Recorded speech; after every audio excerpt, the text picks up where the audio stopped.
सलाम व आदाब। मैं एमडी वसीम अकरम, चकलिया टाइम्स आप देख रहे हैं। मैं अभी मौजूद हूँ शाहपुर वन ग्राम पंचायत में, जहाँ पर बंगोदनी यात्रा का प्रोग्राम चलाया गया है। हम दो बात पूछने जाएंगे जो किसी तारीफ की मोहताज नहीं है। हम सर से पूछना चाहेंगे कि अभी जो है टीएमसी की तरफ से बहुत ही अच्छा काम हो रहा है, इसके बावजूद है बीजेपी पार्टी पूरा जोश व होश के साथ बंगाल में आने वाले हैं, उसके बारे में क्या कहेंगे आप? চাকুলিয়া টাইমসকে ধন্যবাদ এবং আমার চাকুলিয়া অ্যাসেম্বলি কনস্টিটিউয়েন্সির প্রত্যেকটা জনসাধারণ মা বোন প্রত্যেককেই আমরা জানাই সবুজ অভিনন্দন। যে প্রশ্নটা যে ওয়েস্ট বেঙ্গলে বিজেপি ঢোকার চেষ্টা করছে, এখন ব্যাপারটা হচ্ছে ক্ষমতালোভী শক্তি সব সময় চাইবে হানা দিতে এবং একটা সুখের সংসার যেখানে মানুষ এখানে শান্তিতে বিরাজ করছে সেটাকে তছনছ করে তারা গদিতে আসীন হতে চাইবে। কিন্তু আজকে কেন্দ্রীয় সরকারে তারা দীর্ঘদিন রয়েছে, মানুষ বিশেষত তাদেরকে খুব ভালোভাবেই বোঝে যে তারা কি সরকার দিচ্ছে। আজ 6 বছর ধরে 2014 থেকে 2020 পর্যন্ত কি সরকার দিচ্ছে, সরকার চলছে না ব্যবসায়িক প্রতিষ্ঠান চলছে, জনসাধারণ সেটা খুব ভালো বুঝছে। আদানি আম্বানি এই নিয়েই তাদের ব্যবসা এবং সরকারের নাম দিয়ে তারা আজকে রেল বেচছে, আজকে মানে বিএসএনএল বেচছে, সমস্ত সরকারি সংস্থা বেচার জন্য উঠে পড়ে লেগেছে। বেচার সরকারি প্রতিষ্ঠান, সরকারি ইউনিভার্সিটি, কলেজ, হসপিটাল চালানোর জন্যই সরকার প্রতিষ্ঠা মানে সরকারকে দাঁড় করাচ্ছে মানুষ। আর সেই সরকার ক্ষমতায় আসার পরে সে সমস্ত কিছু বিক্রি করে লোটা মানে কম্বল গুটিয়ে নিয়ে বিদেশে পাঠাচ্ছে এবং তারাও চলে যাওয়ার মানসিকতা নিচ্ছে। তাতেও ওদের মন ভরছে না। আজকে পশ্চিমবঙ্গে তারা সেই হানা দেওয়ার চেষ্টা করছে, কিন্তু পশ্চিমবঙ্গের জনগণ একটা সংস্কৃতি সম্পন্ন এবং সম্প্রীতিতে বিশ্বাস করে। হিন্দু মুসলমান সবাই মিলে এখানে একটা কৃষ্টি কালচারের মধ্যে দিয়ে এগিয়ে চলেছে এবং মমতা ব্যানার্জির মানে নেতৃত্বে আমাদের পশ্চিমবঙ্গের সাধারণ জনগণ সন্তুষ্ট আছে। আজকে কথাই ছিল যে শিওরে সরকার, আজকে মমতা ব্যানার্জির সময়ে আজকে দুয়ারে দুয়ারে সরকার, ঘরে ঘরে সরকার। আজকে প্রত্যেকটা মানুষ জন্ম থেকে মৃত্যু পর্যন্ত যে সমস্ত উন্নয়ন প্রকল্প মানুষের ঘর পর্যন্ত পৌঁছাচ্ছে না, কোথায় সুবিধা কোথায় কি, দুয়ারে দুয়ারে সরকার করার পরেও আজকের এই বঙ্গধ্বনি কর্মসূচির মাধ্যমে তার সৈনিক আমরা যারা প্রত্যেকটা বাড়িতে গিয়ে খোঁজ নিচ্ছি যে কার রেশন কার্ডটাতে কোনো অসুবিধা আছে নাকি, কার স্বাস্থ্যসাথীর কার্ডটা হয়নি, কার রূপশ্রীর প্রোগ্রামের কি অসুবিধা, স্বাস্থ্যসাথীর মানে কার্डটা कবে আবার नेक्स्ट प्रोग्राम दुआरे दुआरे सरकार सर एमआईएम बिहार में 5 सीट लाने के बाद अब बंगाल में भी वो अपना पैर पसार रहे हैं, क्योंकि बंगाल में मुसलमान की आबादी है, तो इसके बारे में क्या कहेंगे आप? इससे पहले हम लोग सबको मीडिया में देख चुके हैं जब मोदी जी के साथ उनका एक अशुभ आतात है और ये सब मीडिया में भी छा गया है। ये माने मोदी जी और अमित शाह का बी टीम के रूप से रुपया लेके कुछ मुस्लिम को डिवाइड करके बीजेपी को फ़ायदा माने दे रहे हैं। ये बिहार का इलेक्शन साबित हो चुका है। आज अगर एआईएमएम नहीं रहता तो बीजेपी का पावर बिहार में नहीं होता। अच्छा सर, अकबरुद्दीन अवैसी का कहना है कि अगर मेरे पार्टी में कोई पैसा कमाने के लिए आता है तो अल्लाह और रसूल की कसम उसको मैं पार्टी से धक्का दे के निकालूंगा। अगर टीएमसी पार्टी में, क्योंकि आप मेरे लोकल में आए हैं, अगर इसमें भी कुछ करप्शन किया जा रहा हो या हो रहा हो तो इसके बारे में जो करप्शन कर रहे हैं उसके बारे में आप क्या कहेंगे? हम खुद करप्शन का खिलाफ है और हम चाहेंगे हमारा नज़र में जो भी आएगा, जितना बड़ा लीडर भी हो उसको पार्टी से निकाल देना चाहिए। वो टीएमसी क्यों नहीं हो और माने कोई भी जितना भी बड़ा लीडर हो, वो करप्शन अगर है, करप्टेड लीडर है तो उसको हमारा टीएमसी से भी पार्टी से निकाल देना चाहिए। कहा है ममता बनर्जी बोलती है मेरा सबसे बड़ा पावर है बूथ का ऑर्गेनाइजर, बूथ प्रेसिडेंट और बूथ का कर्मी। आज अगर बूथ का कर्मी और मेरा जो मैंने प्रीवियस सीनियर लीडर जो टीएमसी को पहले से सेचा है, टीएमसी को बनाया है, वो अगर मेरा साथ है तो कोई भी तूफान आएगा तो हम उसके साथ मुकाबला करने के लिए तैयार हैं। अगर किसी के साथ करप्शन हो तो वो किसके पास शिकायत करेगा? फिर करप्शन अगर होता है तो पब्लिक मैंने शिकायत करेगा उसका अगेंस्ट में, ये करप्टेड लीडर है। वो हमारा जो सांगठनिक सिस्टम है, 5 सिस्टम में मेरा पार्टी चलती है। एक स्टेट एक आपका डिस्ट्रिक्ट कमेटी, एक हुआ ब्लॉक कमेटी, एक अंचल कमेटी, एक आपका बूथ कमेटी। ये 5 सिस्टम से हमारा टीएमसी पार्टी चलती है। अगर बूथ लेवल का कोई प्रॉब्लम हो, बूथ लेवल में भी अगर कोई करप्शन हो, तो बूथ प्रेसिडेंट को इन्फॉर्म करना होगा। अगर बूथ प्रेसिडेंट खुद अगर माने करप्टेड हो, तो वहाँ का अवाम को, अंचल लीडर को इन्फॉर्म करना होगा, जो ये फलाना ये माने as per direction Mamata Banerjee और ममता बनर्जी का टीएमसी का जो रूल्स रेगुलेशन है उसके तहत काम नहीं हो रहा है। ये कंप्लेन अगर हम लोग पर आता है। और सबसे बड़ी बात है, ममता बनर्जी आज पूरे वेस्ट बंगाल में एक सीसीटीवी लगा के रखे हैं। जो कौन करप्टेड है वो खुद चाहते हैं, जो पब्लिक का माने घर तक पहुंचते हैं वो और खबर लेते हैं। हजारों आदमी से डेली माने छानबीन करके वो जानने का कोशिश करते हैं जो हमारा टीएमसी के अंदर जो काम करते हैं उसमें लीडर कौन कैसा है, क्या है, किसका छवि क्या है। ये ममता बनर्जी खुद चाहते हैं जो करप्टेड को हम माने सॉर्ट आउट करें और उसको पार्टी से। तो अभी हम 2 बात करेंगे। जो हम लोग का जिला परिषद शाहिद सिद्दीकी साहब है और वो हम लोग का हाई स्कूल का मास्टर भी है।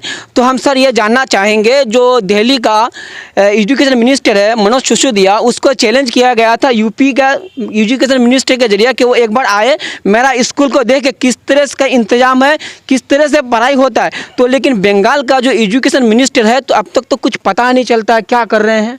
देखिए, सबसे पहले तो आपका बहुत बहुत शुक्रिया असीम बाबू का और चाकुलिया टाइम्स का कि आपने मुझे कुछ बोलने का मौका दिया है। मनीष सिसोदिया का जहाँ तक सवाल है, देखिए हर एक का अपना अपना एक तरीका होता है। उस तरीके के मुताबिक वहाँ दिल्ली में जो कर रहे हैं हम उसके तरफ नहीं जाएंगे, चूँकि एक अपना उनका तरीका है। जहाँ तक हमारे बंगाल का सवाल है, तो बंगाल में जो हमारे एजुकेशन मिनिस्टर हैं वो इस तरह से एक से एक जो स्टेप ले रहे हैं। आपने देखा होगा कि ये सबूत साथी, उसके बाद हमारे बुक्स फ्री बांटना, फिर उसके बाद जो है अभी कल का अनाउंसमेंट में आपने देखा होगा कि कल 9.5 लाख हमारे हायर सेकेंडरी के बच्चे बच्चियों को 10 हज़ार करके रुपया उनको दिया जाएगा। किस लिए दिया जाएगा कि ताकि उनके पास एक एंड्रॉयड सेट हो, उनके पास एक स्मार्टफोन हो और उस स्मार्टफोन का इस्तेमाल वो पढ़ाई लिखाई में कर पाए। तो ये उनका एक बहुत बड़ा कदम है और ये सराहने वाली बात है। मैं समझता हूँ आज लॉकडाउन के दौर में जो बच्चे बच्चियाँ हमारे स्कूल नहीं जा पा रहे हैं, तो उसका फ़ायदा कम से कम उस मोबाइल के ज़रिए इंटरनेट कनेक्शन करके वो उसका फ़ायदा उठा सकते हैं। सर फ़ायदा उठाना, ये तो 10,000 रुपये मिलना ये अच्छी बात है, लेकिन स्कूल का इंतज़ाम सही है या नहीं है, उसमें सही से पढ़ाई हो रही है या नहीं हो रही है, इसको तहकीक कौन करेंगे। देखिए, पढ़ाई हो रही है या नहीं रही है, इसका एक सिस्टम है। उस सिस्टम के तहत आपने देखा होगा, मैं तो इधर उधर नहीं जाऊंगा, मेरे धर्मपुर हाई स्कूल की मैं बात कर रहा हूं, जहां जिस स्कूल से मैं मुंसलिक हूं, जहां से मेरा ताल्लुक़ है, आपने देखा होगा और आपके इलाके के बच्चे बच्चियां भी शायद कह रहे होंगे कि हमारे स्कूल में 6-6, 7-7 पीरियड्स होते हैं, पढ़ाई होती है बाज़ाब्ता। हमारे यहाँ स्कूल में अगर टीचर्स की कमी है तो वहाँ पे अलग से कंट्रेक्चुअल बेसिस पे हमारे टीचर्स रखे गए हैं। क्यों रखे गए हैं? क्योंकि हमारे जो ऊपर से ऑर्डर है, हमारे गवर्नमेंट का जो ऑर्डर है, ताकि हमारे बच्चे बच्चियाँ जो पढ़ाई हासिल कर सके वहाँ से और अच्छी तालीम कर सके। और हम लोग कोशिश कर रहे हैं और हम लोग देख भी रहे हैं। मेरी नज़र में तो ये है कि हर स्कूल का जो सिस्टम है वो अपना अपना है, लेकिन मेरे स्कूल का सिस्टम यह है कि हम जहाँ तक देख रहे हैं कि मेरे सिस्टम में, मेरे एजुकेशन सिस्टम बहुत ही अच्छा चल रहा है। और पूरे बंगाल में अगर देखा जाए, मैं पूरे बंगाल की बात कर रहा हूँ, आप रिजल्ट देख लीजिए, हर बंगाल के स्कूल का आप रिजल्ट देखिए, कहीं भी ऐसा नहीं है जो 70% बच्चे ला रहे हो, 80% ला रहे हो। कभी किसी स्कूल में तो ऐसा है कि 95%, 97%, 98% तक भी नंबर लेके आया। इसका मतलब ये है कि एजुकेशन सिस्टम हमारा अच्छा है, तभी तो ये हो रहा है। अगर नहीं होता तो नहीं होता। अभी हम जो मौजूद है नयाहाट एमएस के स्कूल में, लेकिन इसका हालात तो हमको कुछ और ही ख़राब दिख रहा है यहाँ पर। देखिए, नयाहाट एमएस के स्कूल में आपके यहाँ के आज जो बच्चे, मैंने जो एडमिशन लिया है, यहाँ से भी बहुत सारे ऐसे बच्चे के मैंने टेस्ट लिया बच्चों का कि हमारे यहाँ से जो बच्चे आए हैं तो कहाँ तक पढ़ाई हुई है। अब ये एक तरह का देख लीजिए, अभी चूँकि मैं अभी मौजूदा जो साल जा रहा है, मैं इसकी बात कर रहा हूँ कि इस साल ये हमारे बच्चे वैसे भी 1 साल से पढ़ाई लिखाई नहीं कर पाए, लेकिन उसके बावजूद भी बच्चे से टेस्ट लिया गया, बच्चे अपना नाम लिख के, अपने माँ बाप का नाम लिख के, बड़ी खुशी हुई। कम से हमारे इलाके में ऐसे ऐसे स्कूल भी है जहाँ पे बच्चों को तालीम दी जा रही है, हमारे टीचर्स मेहनत कर रहे हैं। तो मुझे तो बड़ा अच्छा लगा और मैंने एडमिशन भी लिया उन बच्चों का। मौजूद है फारूक भाई, हम उसी से पूछते हैं जो कि शाहपुर जो कि ब्लॉक चाकुलिया ब्लॉक के माइनॉरिटी प्रेसिडेंट है। उसने आज तक शाहपुर 1 के लिए क्या काम किया है, हम उसी से जानने की कोशिश करेंगे।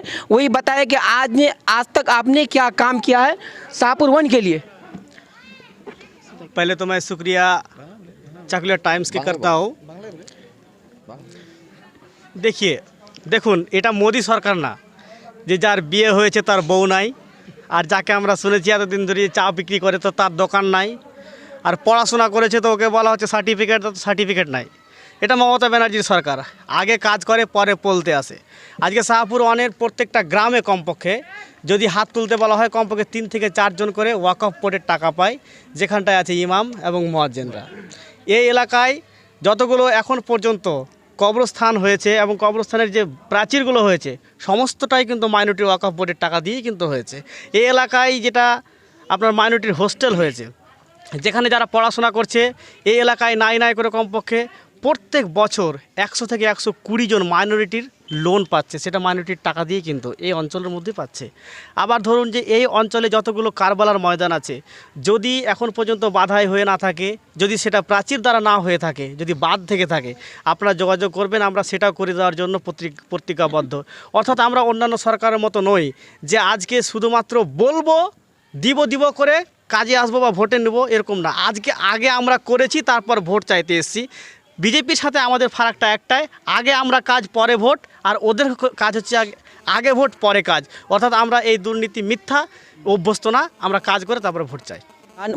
मंजूर अंकल साहब, सर आप जो इस बार इलेक्शन के लिए मेहनत करेंगे, इलेक्शन लड़ेंगे, तो शाहपुर 1 में किस बेसिस पे आप लड़ेंगे इलेक्शन? मैं चकलिया टाइम्स का शुक्रगुजार हूं कि आपने हमको बोलने का मौका दिया। आज इलेक्शन हम लोग हमारी दीदी ममता बनर्जी की जो स्कीम्स हैं, जो लोगों में घर घर में स्कीम पहुंचाए हैं, इस बेसिस में हम लोग अपनी कार्रवाई चला रहे हैं। घर घर में हम लोगों का प्रोग्राम चल रहा है, गांव गांव में प्रोग्राम चल रहा है, अंचल अंचल में प्रोग्राम चल रहा है, और इंशाअल्लाह हम लोगों की जो स्कीम, जो कामयाब, जो फ़ायदा हम लोग पहुँचाए पब्लिक तक, वो फ़ायदा हम लोगों को इलेक्शन की वोट में इंशाअल्लाह हम लोग ज़्यादा से ज़्यादा लेकर कामयाब बनाएंगे। मैंने यहाँ पे जितने भी सवाल पूछा सबका हमको जवाब मिला। अगर किसी को भी किसी तरह से परेशानी हो तो आप कमेंट भी कर सकते हैं। तो हम अब 2-4 बात पूछने चाहेंगे हम लोगों का जो है मास्टर साहब, मोहिब साहब, आप जो है बंगोदनी यात्रा के बारे में क्या बोलना चाहेंगे? देखिए, सबसे पहले मैं चाकुलिया टाइम्स का और ख़ासकर वसीम भाई का शुक्रगुजार हूँ कि उन्होंने हमारे दीदी के कामों को आप लोगों तक पहुँचा रही है। सबसे बड़ी बात, दीदी ने वादा की थी 2011 से 2020 का जो अभी कार्ड आया है, 11 स्कीम चल रही है पूरे बंगाल में। अंचल लेवल पर हमारे द्वारे सरकार का कैंप लगा है। इसका एक ही मकसद है कि जो आम आदमी जो हमारे BDO ऑफिस नहीं पहुंच पा रहे हैं, हमारे SDO ऑफिस नहीं पा रहे हैं, सरकार ने उनको ध्यान में रखते हुए वो सरकार जो आपके दर पर, आपके दरवाजे पर लेके आए हैं ताकि लोगों का काम हो जाए। जैसे खाद्य साथी, स्वास्थ्य साथी, रूपोश्री, कन्याश्री, अकियाश्री, तपोश्री जाति, आपका NRGS, ये सारा स्कीम जो है दीदी चाह रही है कि आम लोगों तक पहुँचे, जो बुज़ुर्ग है, जो महिलाएं हैं, वो भी पहुँचे। हमारे SC ST के लिए ओल्ड एज पेंशन का भी ये किया गया है। दीदी ने ये बहुत बड़ी कदम पहल की है आम लोगों को देखते हुए। मैं आपके ज़रिया ये पहुँचाना चाहता हूँ आम लोगों को कि 2021 में जो दीदी की लहर इससे भी ज़्यादा होने वाली है, कि हर आदमी दीदी के काम से खुश है और दीदी को वो चाह रही है। बस हम एक बात सिर्फ पूछना चाहेंगे 11 नंबर जिला परिषद से। बस सर एक बात ये हम बात पूछने जाएंगे कि जो वृद्धा पेंशन है SC ST को मिल रहा है इस द्वारे सरकार के जरिए, लेकिन आपका जो है मुस्लिम को क्यों नहीं मिल पा रहे हैं यहाँ पर? इस প্রত্যেকটা সরকারের একটা পরিকল্পনা থাকে।